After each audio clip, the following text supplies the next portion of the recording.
Voilà, à la barakatillah, on va entamer cette conférence et on va commencer par Daniela, professeure Daniela Cruz Delgado. Son intervention est intitulée La stratégie du Mexique contre le Covid-19. Là, et je demande en parallèle à notre cher professeur Hassan Ouabouche d'en faire la traduction. À vous la parole et merci de nous avoir, je dirais, confié ce temps-là pour participer à votre expérience et pour représenter surtout Mexique. À vous la parole, professeur. Daniela, buenas tardes a todos y a todas. En primer lugar, quiero agradecer a todos los profesores, a nuestro decano, a nuestra facultad y el laboratorio por aportar el apoyo y organizar esta conferencia. Y sin tardar voy a dar la palabra a la profesora Daniela Cruz Delgado de la Universidad Victoria en México de hablarnos sobre la estrategia americana contra el coronavirus o el COVID-19. Tienes la palabra, Daniela Cruz Delgado. Gracias, muchas gracias por esta invitación. Buenas tardes. Como bien dicen, estaré comentando en esta presentación sobre la situación que se vive en México ante el COVID-19 y algunas de las estrategias que el gobierno mexicano ha emprendido para hacer frente a ella. Agradezco sinceramente a la invitación al presidente de la universidad, Sultán Mulay Slimán, al decano de la Facultad Polidisciplinaria, así como a los organizadores de esta conferencia internacional, al Laboratorio de Investigación en Ciencias Sociales y Gestión y a los profesores y alumnos que el día de hoy nos escuchan. Es un placer para mí pues compartir esta información con ustedes y ante esta situación mundial, ante esta contingencia, pues qué hemos hecho en México. Donc, professeur Daniel Cruz Delgado a remercié vivement le comité d'organisation, la faculté, tout le monde pour l'organisation de cette conférence vidéo. Et c'est un plaisir pour elle de participer depuis Mexique pour nous raconter l'expérience mexicaine face au Corona-19. Et il est prête de répondre à vos questions et d'échanger avec tout le monde. Tienes la palabra, Daniela. Daré inicio para poner en contexto sobre algunos datos generales de México. Sí, México pues tiene 126.2 millones de habitantes, está constituido por 32 entidades federativas conformadas cada una de ellas por diversos municipios. Su extensión territorial es de 1,9 millones de kilómetros cuadrados. Esto lo comento para poder poner en contexto pues, los datos que voy a comentar sobre los casos de contagios del COVID-19. Donc, Daniela a commencé à nous donner des données générales sur le Mexique. Donc, le Mexique est un pays avec une population de presque 126,2 millions d'habitants, composé de 32 régions avec une superficie aux alentours de 2 millions de kilomètres carrés. Al día de ayer, 22 de abril, la Secretaría de Salud en México informó que se tienen 10.544 casos acumulados desde el inicio del primer contagio, ¿no?, de la pandemia a nivel nacional, que fue el 19 de febrero. Y los pacientes activos, es decir, los que continúan con la enfermedad, son 3.618 casos, de los cuales lamentablemente pues, se tienen 970 defunciones. Es notorio el incremento del día 21 de abril, como podemos ver en esta lámina, al día 22 de abril, donde se tuvo un incremento de más de 1,000 casos confirmados de COVID-19. Respecto a las defunciones, pues la mayoría corresponde a personas mayores de 54 años o que padecen alguna enfermedad crónica. Entre ellas pues prevalecen principalmente la diabetes, la hipertensión, la obesidad u otra enfermedad. Cabe mencionar que México ocupa entre las diversas naciones pues el 9º lugar en población con diabetes. Le ministère de la Santé mexicain nous a donné des données, des chiffres sur la situation de coronavirus au Mexique le 22 avril du mois courant. Les cas confirmés sont presque 10 543 cas, avec 3 600 cas positifs qui portent le virus et presque 970 décès morts. Donc, entre le 22 et le 21, par contre, les données du 21 avril, donc nombre de cas confirmés, 9 501 de cas confirmés, avec 3 185 donc, cas positifs et qui restent bien sûr dans les hôpitaux du Mexique, pris en charge, avec presque 857 décès ou bien morts. Donc entre le 21 avril et le 22 avril, vous voyez que le nombre de cas confirmés a augmenté presque de 1000 cas, donc entre le 21 et le 22 avril. Donc le nombre a augmenté de 1000 et le nombre de cas de décès ou bien de morts donc, a touché principalement les personnes âgées, mais bien sûr les personnes qui souffrent des maladies chroniques, principalement le diabète, l'hypertension, l'obésité ou bien d'autres maladies chroniques. Aussi, Madame Daniela Cruz a signalé que le Mexique est le 9e pays mondial où il y a plus de personnes diabétiques. En la situación de México en cuanto a esta contingencia de COVID está focalizada. México es un país extenso, comparativamente es amplio en territorio, con una marcada desigualdad geográfica, y la regionalización permite que se focalicen los casos de contagios de COVID. En este mapa se observan los estados con mayor incidencia de COVID-19. Es notorio cómo se concentran principalmente en la zona metropolitana del Valle de México, que es la región central del país, y en las dos ciudades de la zona norte de Baja California, que es un estado que colinda con Estados Unidos de América. Después de ellos, pues sigue los municipios de Benito Juárez en Quintana Roo, que es donde se encuentra el destino turístico de Cancún, muy visitado obviamente pues por los extranjeros, y algunos de los municipios de Tabasco y de Sinaloa. Y esto, bueno, es generalmente, este mapa es pues para que se visualice esa heterogeneidad o variabilidad de esta epidemia en territorio mexicano. Madame Daniela Cruz Delgado a signalé aussi qu'au niveau de la répartition des cas confirmés, que le Mexique est un vaste pays avec des inégalités géographiques très importantes et grâce à la régionalisation, ça permet au Mexique de cibler des cas contaminés infectés par le corona ou bien le Covid-19. Donc, comme vous voyez dans la carte du Mexique, que les villes les plus touchées, bien sûr, ce sont les villes métropolitaines où il y a par exemple une forte incidence comme la zone métropolitaine, le Mexique, la capitale, de la vallée du Mexique, et aussi d'autres villes de la zone du Nord, des villes frontalières avec les États-Unis d'Amérique, et aussi des municipalités de Benito Juárez, Quintana Roo et d'autres régions, mais la plupart des cas sont concentrés au niveau de la métropolitaine de Mexique, où il y a plus la densité géographique. Ante esta situación, bueno, pues ¿qué ha hecho? ¿Cuáles han sido las medidas, verdad, del gobierno para atender esta contingencia derivada de COVID-19?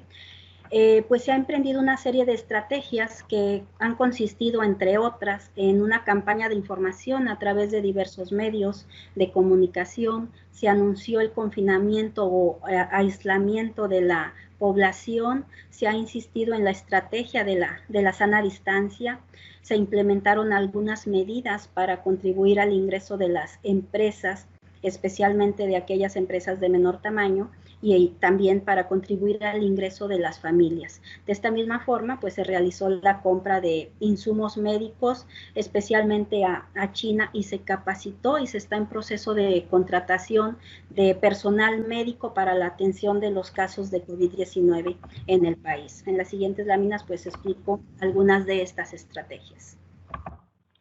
Quelles sont les mesures prises par le gouvernement mexicain pour faire face à cette épidémie?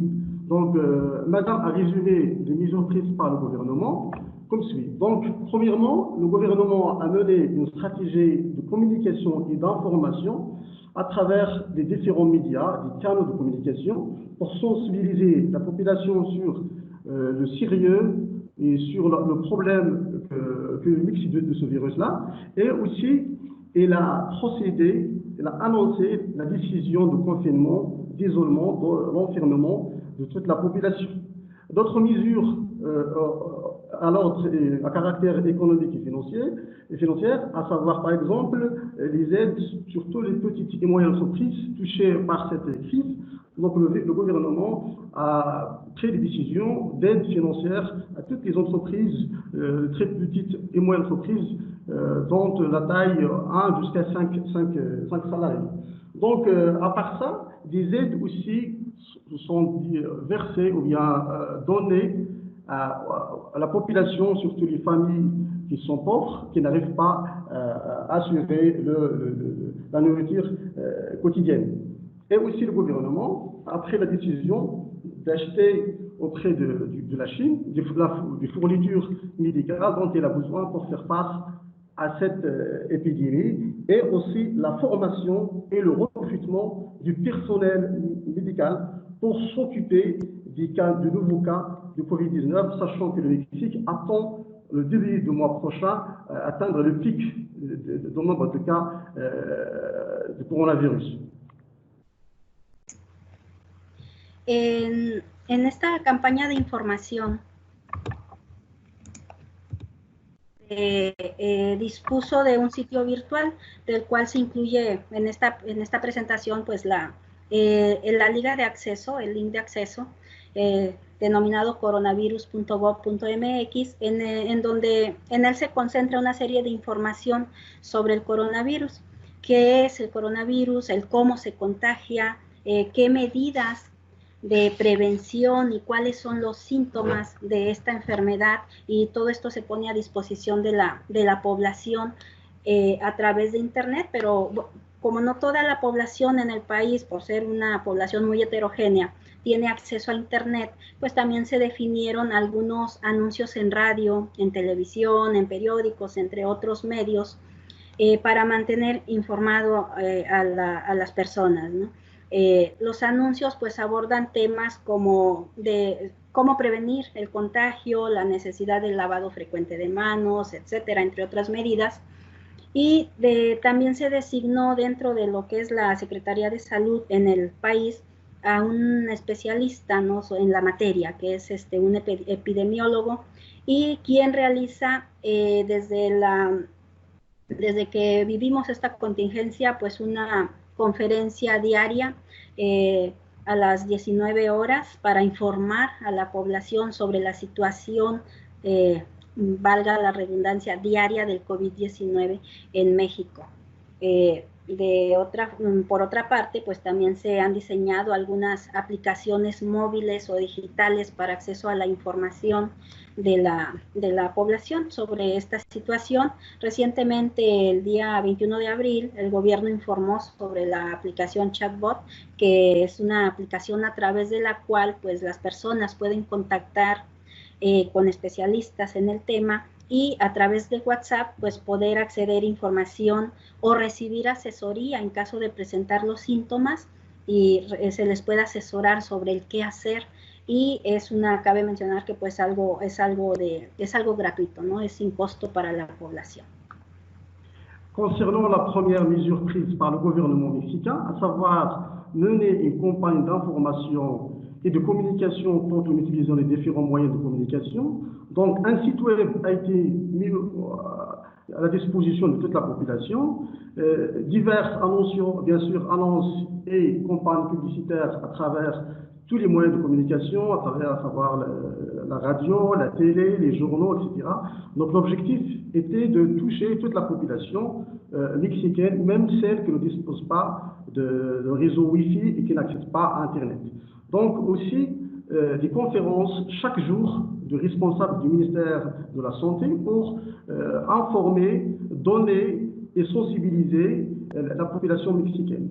Aussi, une application qui s'appelle Chatbot a été mise par le gouvernement pour chaque personne peut accéder à cette application via WhatsApp. Donc, il peut recevoir toutes les informations nécessaires sur le virus, quelles sont les mesures de prévention qu'il faut prendre et qu'ils sont, par exemple, si une personne elle présente des symptômes, donc il peut savoir à travers cette application de chatbot, donc une personne chargée de répondre à toutes les questions en ligne et même prendre bien sûr en charge toutes les personnes qui sont touchées. Donc aussi, le gouvernement, bien sûr, a mis en place donc des mesures pour les étudiants, pour les élèves, etc., d'apprendre les leçons à distance, à travers la télévision et aussi à travers des applications digitales comme Teams, etc., etc. Donc toutes les mesures ont été prises pour s'assurer que tout le monde est informé et que l'enseignement à distance soit fait comme dans de bonnes conditions.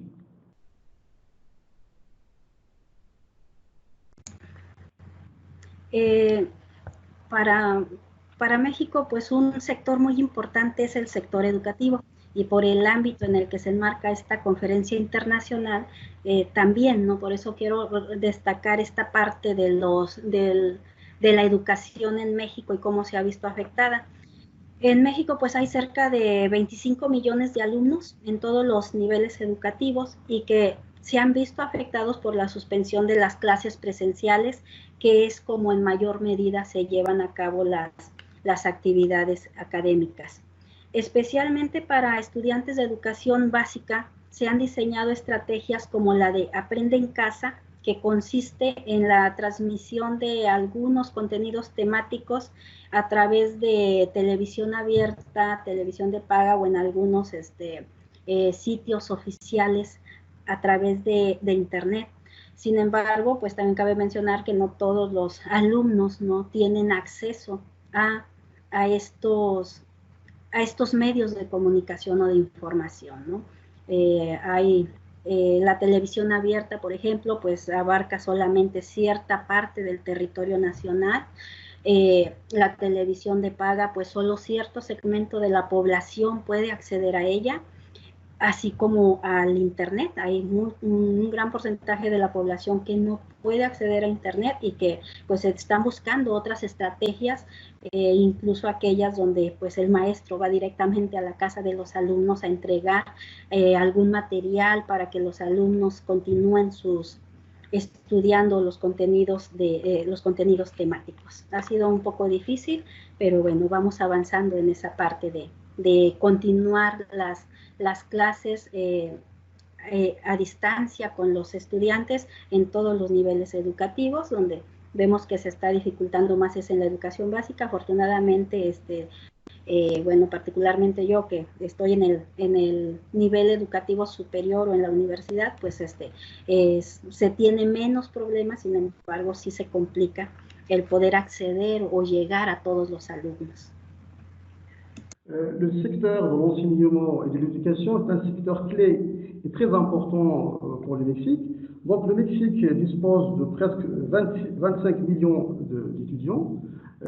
Donc pour pouvoir passer ou bien résoudre le problème d'accès aux cours et assurer une formation à distance équitable à tout le monde, donc le gouvernement a mis en place plusieurs stratégies, surtout pour les personnes celles qui peuvent accéder au service Internet et aussi à travers la radio et la télévision, mais le problème qu'une partie non négligeable de la population mexicaine vit dans des zones enclavées et et qui ne disposent pas ni de la télévision ni d'Internet.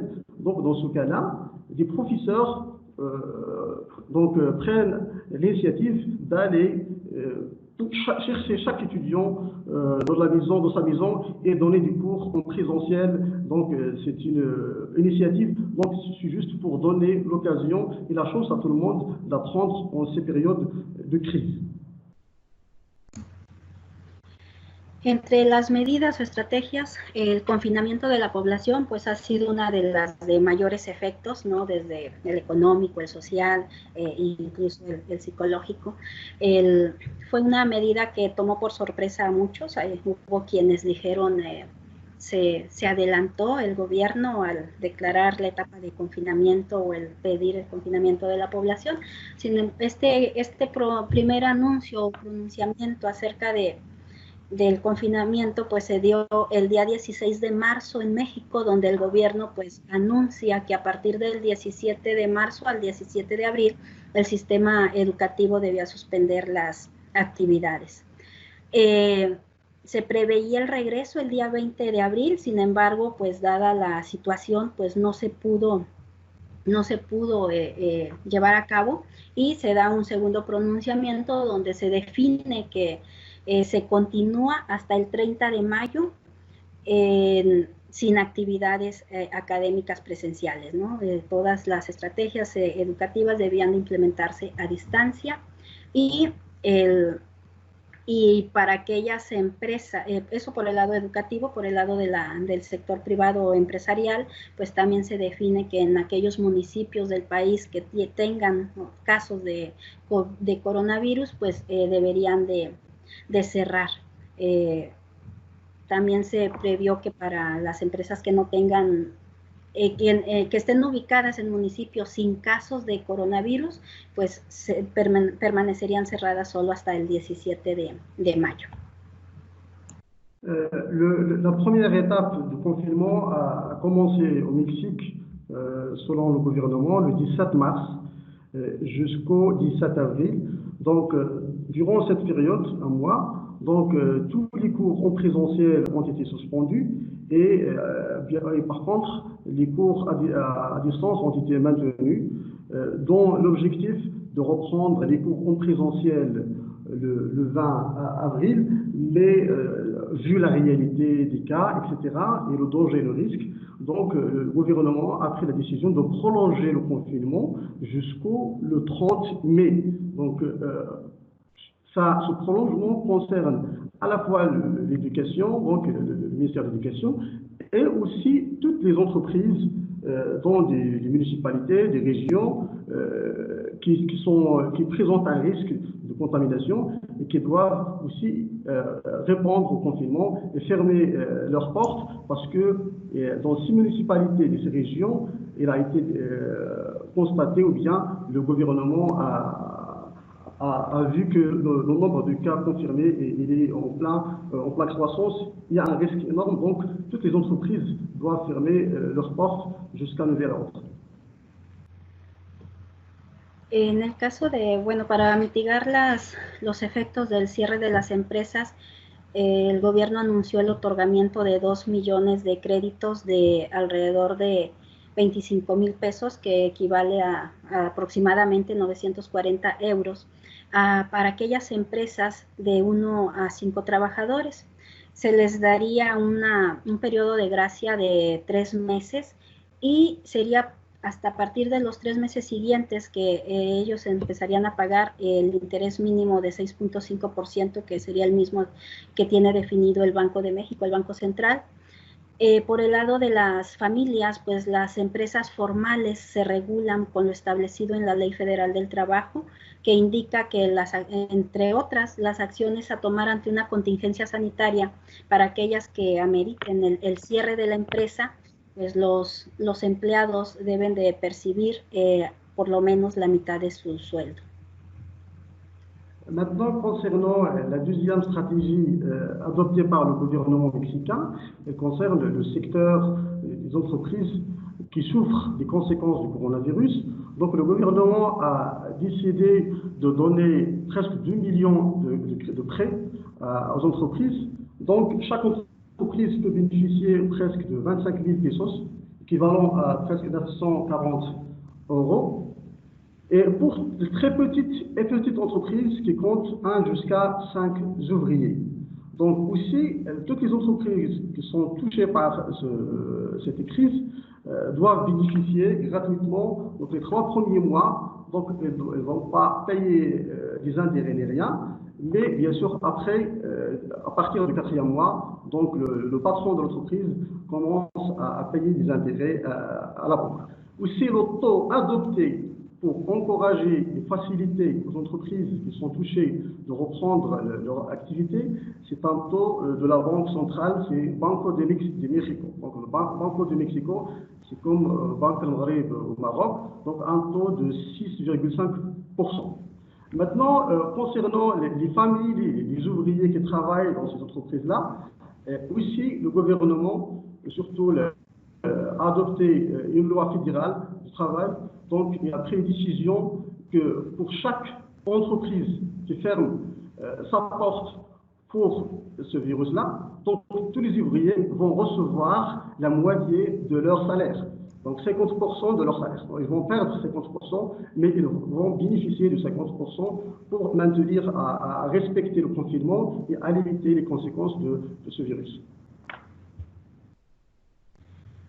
Respecto a la compra de insumos médicos y la capacitación del personal de salud es muy importante, y comunicarlo a la población en México pues brinda cierta confianza, ya que disminuye la psicosis que pudiera derivarse por la contingencia. Es conocido en el ámbito nacional en México que pues la ineficiencia con la que opera el servicio médico del sector público, y es el servicio médico que accede la mayor parte de la población, especialmente la de menores ingresos, y se teme que en un momento determinado pues este sistema pues pudiese colapsar, ¿no? Por eso la importancia de que el gobierno definiera la estrategia pues de realizar esa inversión que es muy necesaria en este sector. Aussi pour pouvoir affronter la montée des cas et faire face à cette pandémie.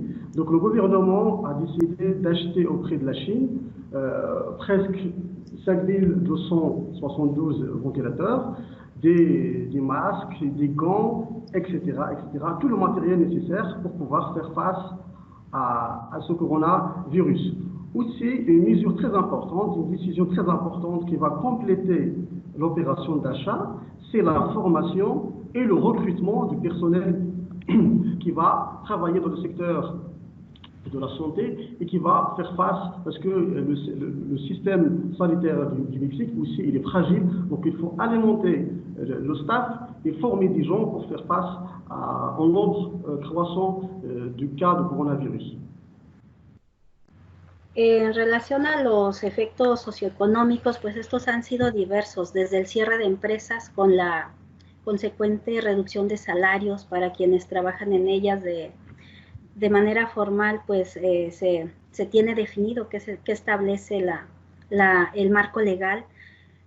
Sin embargo, pues aquellas familias que no cuentan con un ingreso estable, pues son las que se han visto más afectadas, y ha ocurrido una disminución también de empleo, se han perdido muchos empleos, muchas empresas estuvieron despidiendo a trabajadores, se ha dado una reducción o disminución de las remesas, lo que incide también en el ingreso de muchas familias en México, debido a que gran parte de la población de migrantes que trabajan en Estados Unidos pues también se encuentran en contingencia, ¿no? O en cuarentena, no están trabajando, por lo tanto pues no envían esas remesas que generalmente se obtienen. Por otra parte, pues en México también se tiene un fuerte problema de violencia intrafamiliar, de la cual pues se ha dado incremento en las últimas semanas. Esto se ha logrado constatar a través del incremento en el número de denuncias que han recibido las autoridades oficiales en el país, y bueno, como medida ante ello, pues se definió un número, ¿no?, en el que se busca un número telefónico en el que se busca atender a las víctimas de de esta situación para que puedan recibir orientación al respecto. En el mismo sentido, en esta misma temática de la violencia intrafamiliar, pues también un tema que preocupa a muchos en México es el tema a raíz de que pues hablábamos hace un rato de que son alrededor de 25 millones, ¿no?, de alumnos, y la gran mayoría de ellos de educación básica son niños. Hay estudios que indican que tenemos un grave problema de maltrato infantil y que en muchos casos el aula o la escuela representa un lugar para los niños que padecen esa situación. Ante esta situación de estar confinados o aislados en sus hogares, pues podría tener un impacto negativo. Quant aux impacts socio-économiques de cette crise, donc le premier impact, c'est la fermeture des entreprises. Et quand je parle de la fermeture des entreprises, ça veut dire que l'arrêt total de l'activité économique du pays. Donc l'impact à la fois sur le patron de l'entreprise et aussi sur les travailleurs et sur l'État aussi. Le deuxième impact, c'est la perte d'emploi pour la plupart des travailleurs mexicains. Et quand je parle de la perte d'emploi, perte de revenus, et ça va toucher le niveau de vie de la plupart des travailleurs mexicains. Aussi la réduction des salaires pour la plupart des salariés, et aussi ce qu'on appelle les transferts des devises des Mexicains de l'étranger, surtout que la plupart des Mexicains, des immigrants mexicains, se trouvent aux États-Unis. Donc aux États-Unis aussi, le gouvernement a décrété la quarantaine, le confinement, du coup que la plupart même des travailleurs mexicains aux États-Unis vont perdre leur emploi et par conséquent, les conséquences vont toucher aussi leurs familles au Mexique qui ne vont pas recevoir les transferts habituels et qui vivent grâce à ces transferts d'argent. Donc aussi, ça va être difficile pour leurs familles, donc ils sont touchés. Et aussi, un dernier point au niveau de l'impact socio-économique, c'est l'augmentation des cas de violence entre dans la famille. Donc, les violences dans la famille, ça a touché ces derniers jours, les 2 dernières semaines, le nombre de violences a augmenté et les grands perdants de cette violence sont des enfants. Des enfants qui n'arrivent pas à supporter à la fois la décision de confinement et aussi à supporter la violence familiale. Parce qu'ils sont fragiles, ils ne peuvent pas se défendre. Donc, du coup, que l'école est considérée comme un lieu de protection naturelle pour l'enfant. Il est protégé à l'école et malheureusement, il n'est pas protégé dans sa maison parce que ça est dû à la violence conjugale, etc. Et aussi, le gouvernement a mis à la disposition de toutes les personnes pour appeler et leur donner un soutien et prendre en charge tous les cas de violence. Bueno, finalmente, pues es importante comentar que a casi 2 meses del primer caso de coronavirus en México, mucha gente aún se muestra escéptica ante las medidas o estrategias implementadas por el gobierno. En parte este escepticismo se debe a la magnitud de los casos. En términos absolutos, pues más de 10,000 casos de coronavirus confirmados hasta el momento, pues es una suma importante. Sin embargo, como porcentaje del total de la población que asciende a 126 millones de habitantes, pues se torna un tanto irrelevante para muchos, especialmente para aquellos que debieron de cerrar sus negocios y dejaron de percibir ingresos para sus familias. Sin embargo, pues se prevé que el máximo pico, la máxima cantidad de contagios que se tendrá en México por coronavirus se dará entre el 8 y 12 de mayo, por lo que, bueno, pues estaremos atentos a ver qué es lo que ocurre en ese periodo de tiempo.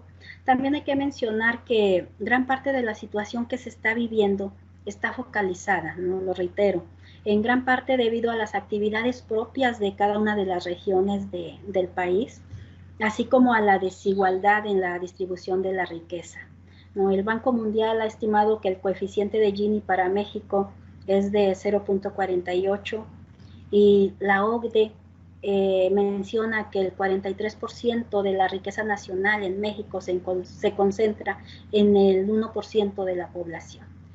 México es un país muy relacionado, muy conectado hacia el exterior, pero gran porcentaje de la población no viaja al extranjero e incluso no se relaciona con personas que lo hagan. De alguna forma, pues esto ha ayudado a que se mitigaran los efectos de la pandemia en su primera fase. Quelles sont maintenant les recommandations, les enseignements qu'on peut tirer de cette crise? Premièrement, le gouvernement mexicain et presque tous les gouvernements des pays en voie de développement et des pays sous-développés doivent travailler à réduire l'écart entre les pauvres et les riches. Donc au Mexique, selon l'indice de Gini, est égal à 0,48. Donc presque 33% de la richesse mexicaine, elle est entre les mains 1% de la population. Pour la concentration presque totale de la richesse d'un pays entre presque 1% de la population. Et aussi, parce que le Mexique aussi vit le problème de l'économie informelle. Ça veut dire que maintenant, toutes les personnes qui travaillent dans l'informel sont arrêtées et elles sont touchées, bien sûr, par les conséquences de cette crise. Et rester chez eux en confinement durant un certain temps, 2 mois, 3 mois, ça va aggraver leur situation davantage. Et aussi selon l'organisation de l'OCDE, que les projections futures pour l'économie mexicaine, donc l'économie mexicaine va être touchée et son activité va baisser aux alentours de 30%. Donc une chute drastique de l'économie et de la richesse du Mexique. Sumado a lo anterior, pues estas medidas de aislamiento fueron muy rápidas, sorprendieron a gran parte de la población, especialmente en las actividades educativas. El 28 de febrero fue que se presentó el primer caso de COVID en México y a partir del 19 de marzo pues se anunció la suspensión de actividades en todos los niveles. De esta forma, la polarización de la población genera diversos escenarios para cada segmento.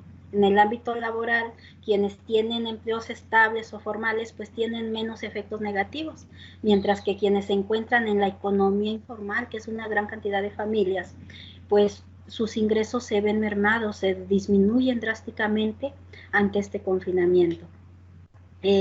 Por otra parte, bueno, pues sabemos de la recesión mundial que se agudiza con esta contingencia y tan es así que la OCDE proyecta para México pues una caída de la actividad económica cercana al 30%. De mi parte, bueno, en este momento pues es todo, ¿verdad? Muchas gracias por su atención. Espero que les haya resultado interesante la información compartida y quedo a su disposición. Madame Daniela Cruz Delgado a conclu son intervention. Il a dit que toutes les mesures prises par le gouvernement ont surpris presque la totalité de la population mexicaine, qui a vu que leur source de vie et leur source d'alimentation, etc., surtout l'alimentation quotidienne et surtout est touchée. Par contre, les personnes qui travaillent dans le secteur formel de l'administration publique ne sont pas touchées.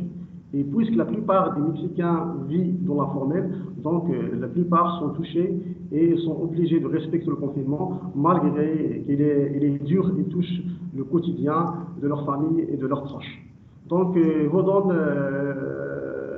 vous dis que merci beaucoup pour votre attention. Elle reste à votre disposition pour des questions si vous avez. Merci. Merci beaucoup, professeur Daniela. Sincèrement, il s'agit d'une expérience riche et qu'on va en tirer beaucoup de leçons par la suite. Au départ, il a mis l'accent sur le Mexique en tant que pays, via sa population, ses régions, etc. Il a aussi touché le volet le plus important, c'est la communication, l'expérience mexicaine au niveau de la création des sites, des sites web, des applications, diffusion de l'information via radio, télé, etc. Et aussi les conférences pour sensibiliser, informer la population. Il a aussi touché le volet des mesures liées à la formation, soit primaire, secondaire et universitaire. Bien sûr, c'est pareil que notre expérience. Et on partage avec elle, bien sûr, les mêmes problèmes, c'est-à-dire au niveau de la couverture des réseaux, zones non couvertes avec l'Internet, etc. Bon, c'est une expérience qui nécessite sincèrement d'être diffusée, généralisée pour et surtout à travers les pays en voie de développement. Bien sûr, en ce moment, je dirais, deux visions s'affrontent. La première révèle l'aspect philosophique, c'est-à-dire cette peur-là, pareil par le réalisme chiffré. Et bien sûr, là, je me rappelle très bien de l'idée citée par Duflot, c'est-à-dire Esther d'économie, prié par les journalistes de prédire l'avenir. Il disait l'économie ne prédit pas l'avenir. Donc oui, il s'agit d'un problème, je dirais, néfaste, un phénomène qu'on cherche d'abord à comprendre et pour prédire par la suite. Donc, je ne voulais pas me trop tarder. Avant de passer la parole à M. Abdelrahim Ouadrassi, professeur au sein de deux établissements en Espagne, deux universités en Espagne. J'aimerais en remercier notre cher professeur Hassan Ouabouch d'avoir accompagné professeur, je dirais, Daniela,